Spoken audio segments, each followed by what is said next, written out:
I went and registered it, and the lady kind of had an attitude, as most DMV workers do, but I watched her face soften up as she was reading the title. And she says, "Oh, Nicki Minaj, like, you're trying to register Nicki Minaj's car."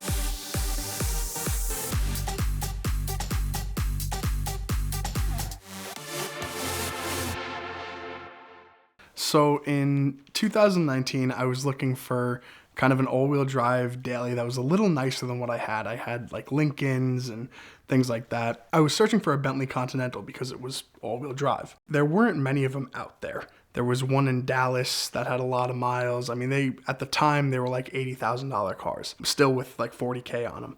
So I found this one that looked a little too good to be true. It was 8 miles away from me on Long Island in a grandpa spec. It was like a beige on beige, but it had these 22-inch rims on it that just didn't fit the car at all. So I scrolled past it. I honestly thought it was like a scam. It only had 3,000 miles, being a 2012, so it was clearly the original owner, but the rims didn't exactly line up with the car.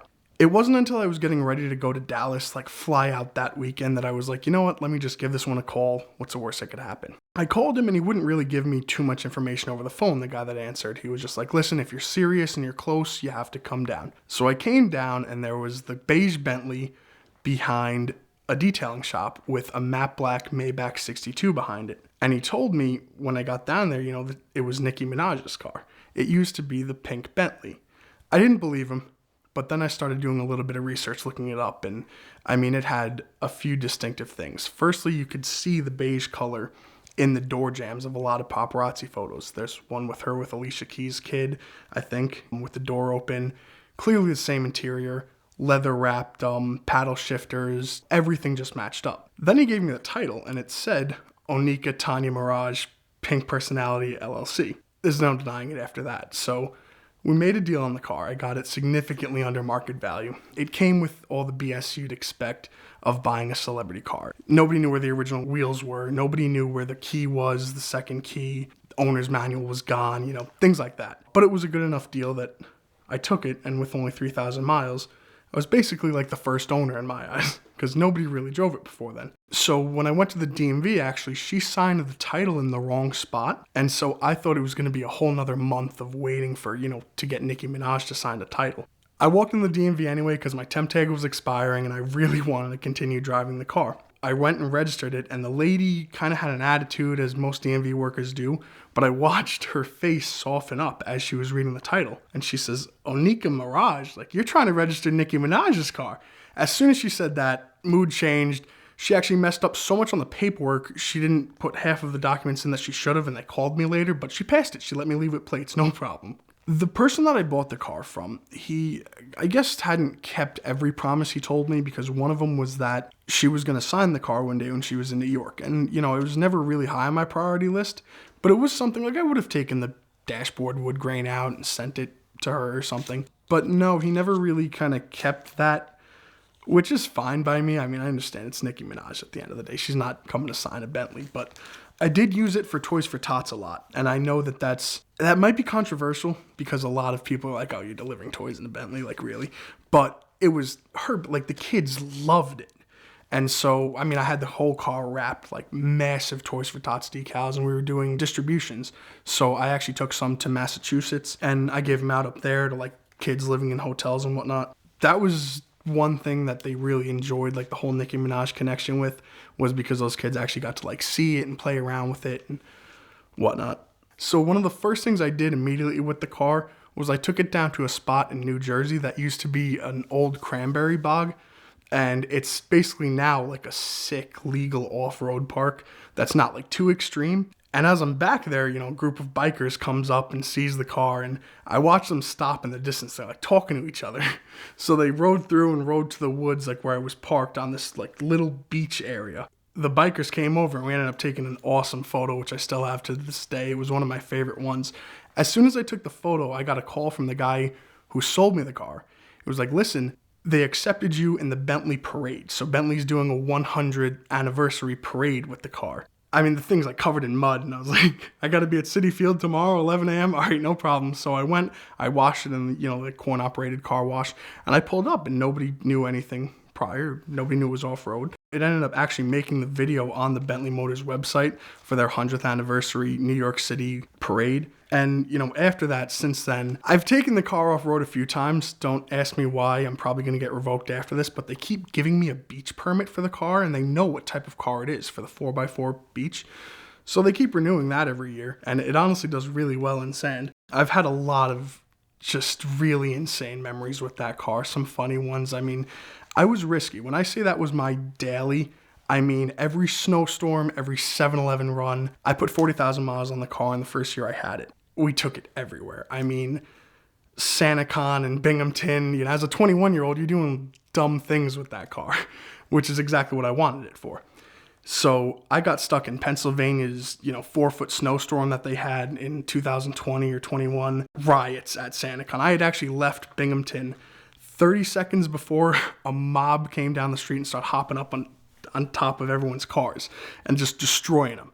So I escaped that. We did a few rallies with the car. You know who Mod to Fame is? He was like a YouTuber, does a lot of rallies. And we took a cheesesteak run, a midnight cheesesteak run in Mexico, of course.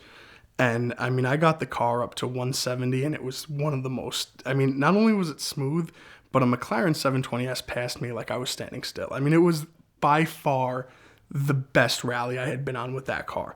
And it was calm. I mean, it was midnight we left. There was nobody on the road. So that was definitely probably my favorite rally the car's been on out of all of them. We did H2O. I don't know if anyone knows what that is, but that's kind of like a Volkswagen water-cooled later Volkswagen show that got a little bit out of control in Ocean City, Maryland. And one of my favorite memories with the car is, if you've been down there, you know that they kind of put like blue painter's tape on the side of the cars. They write stupid messages. It's just they follow themes some years. So I had on the side of it, because I get messed with by cops all the time, I had "not a drug dealer" written in blue painter's tape on the side of the car. And when you're on the strip, like Ocean City is like a strip without leaving it, it's fine. Everybody's doing the same thing. On Saturday, that morning, we couldn't find a spot that was open for breakfast that wasn't packed. So we left the strip and we were like, let's go drive to Applebee's or whatever. We drove, I want to say like a good 15 miles off the strip. And the whole way I'm driving the car and I'm like, why is every old man in the pickup truck looking at me like I have two heads? Like, they're giving me the dirtiest looks ever. Like, moms with kids are like disgusted at me. I was like, what did I do? And the whole Applebee's line, because it was still H2O even though it was off the strip, the whole Applebee's line is just looking at me like I'm a scumbag. And I didn't know what I was doing wrong. And then I parked and I realized I just drove through middle of nowhere, Maryland, with "not a drug dealer" on the side of this car. I did a lot of stupid little antics at H2O like that. I mean, going back to getting messed with cops a lot, I have a lot of stories, both good and bad, with NYPD with that car. We did this thing. I helped this group out called PCNY in the Streets, and they basically, it was on 34th. They moved it recently, but on 34th Street every Wednesday, they had a whole dinner, clothes, all that set up for the homeless every week. So that was something that I was heavily involved in back then, and we used to bring pizzas. So I packed out that Bentley with like a solid 55 pizzas. I mean, pizzas on the back deck, pizzas on both seats. I had this girl in the passenger seat. She was holding pizzas. And of course I'm driving normally because I got 55 pizzas. And so I'm making a turn and I see out of the left rearview mirror, I'm stuck in bumper to bumper traffic trying to get around the block. And I see this cop like go up on the curb a half mile back, lights on, like dipping through traffic, swerving around pedestrians and everything. I was like, wow, somebody just got murdered. And then he flies up behind me and he turns and he's like, "Bentley, pull over." I was like, what did I do? He looked like I killed somebody. So he comes up and he had the audacity to tell me my window tints were a pedestrian safety issue.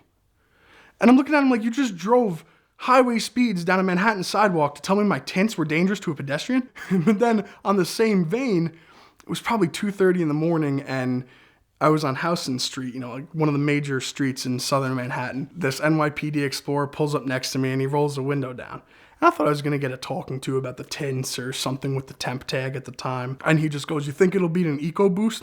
And I said, "There's only one way to find out, man. As soon as the light turned green, we forwarded it to 40. And I was expecting him to pull me over because I gapped him so bad. Coolest cop ever. Did not care one bit. He was like, put up at the next light, and he was like, yeah, it definitely beats an EcoBoost. I still have it. It's been 6 years now, and the car's been absolutely, basically flawless. I had one sensor inside the transmission go, and it wasn't actually inside, it was on the side of it, I should say. I think it was $175 installed at the shop. Other than that, the car has never broken down. The car's never given me a single issue. I mean, I took it to some really, I took it off-roading in the North Maine woods, hundreds of miles from cell service or anybody really. Now it has just under 60,000. So I kind of slowed down after it got hit. I'm happy it got hit by a drunk driver because it kind of made me appreciate the car more instead of actually dailying it. I bought a real daily and didn't take it out in snowstorms. And I don't know how I dailied the car in New York City with 25 series tires on it. I mean, I had a half an inch of sidewall in the back. That car I do plan to keep forever. I did get hit in the car in 2021. I was dailying it at the time as usual, and I was taking it to a friend's birthday party, and this Dodge Durango, first gen Durango, is on the shoulder, hopping through the mud pits and all that, and I was like, oh God, what is he? And he flies in behind me. I immediately said, I'm gonna get hit by this kid. So as soon as I take the exit, it was one of those where you have to come to a road and stop. He didn't stop. He just plowed right into the back of it. And because he had a bull bar on, it completely missed my bumper and just took out the quarter panel and trunk and everything. And I wasn't even done rolling when he put it into reverse and tried to get away. I'm not sure how much I could say on camera because it wasn't that legal, but I kept up. I mean, movie chase style, going through opposites of red lights and everything. It was bad. But I got his plate. He got away after a solid 15 minutes of chasing him on the phone, trying to relay everything to 911, and they're just not catching up at all. He got away because he turned down a side street, and we're going down residential stuff now, so I'm being a little bit careful. I'm not insanely up him. And this Karen thought we were just having fun racing down her street, so she pulls out in her Explorer and blocks the whole street. Good for her. This guy hops the curb, takes out her fence, goes down the other curb, and just keeps going. And I couldn't do all that. I didn't want to mess up the front of the car. The back of the car's messed up. He got away. I went to my friend's party, pissed off, and then I get a phone call from the detectives. Hey, we have him at his house. Yeah, he's on his third DUI. He was the same age as me, which was come on. One of them's, and then the other one's got his third DUI. And so on a Friday at 3 p.m., he slammed into the back of me drunk, took off, no insurance, no anything.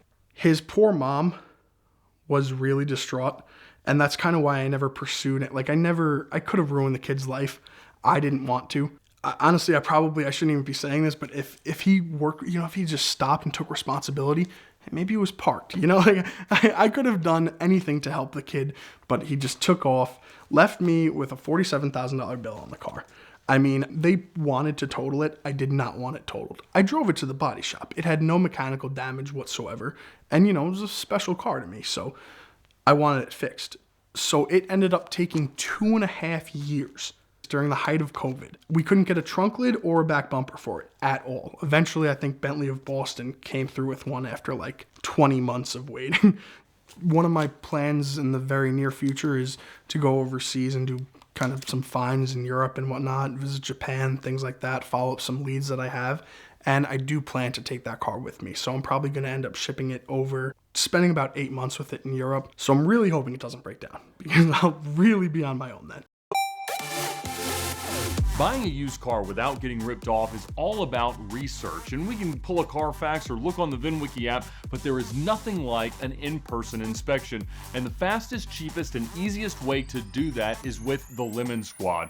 Lemon Squad has been a longtime sponsor here at VINwiki, and they have representatives all over the country that can put eyes and hands on a car and send you a detailed inspection report plus pictures, usually within 24, 48, even 72 hours. And so there's nothing that makes you a shrewder negotiator than the information that you're going to get from a real person actually seeing the car. So check out the Lemon Squad now at the link in the description below for a special discount. And if you do want a Carfax, they'll even save you $10 on that. The Lemon Squad is who I use every time I'm trying to negotiate a deal because I can't always be there, especially if it's across the country, but their nationwide network of inspectors can do just that. So check them out now to thank them for their support of VINwiki and buy your car more safely with the Lemon Squad.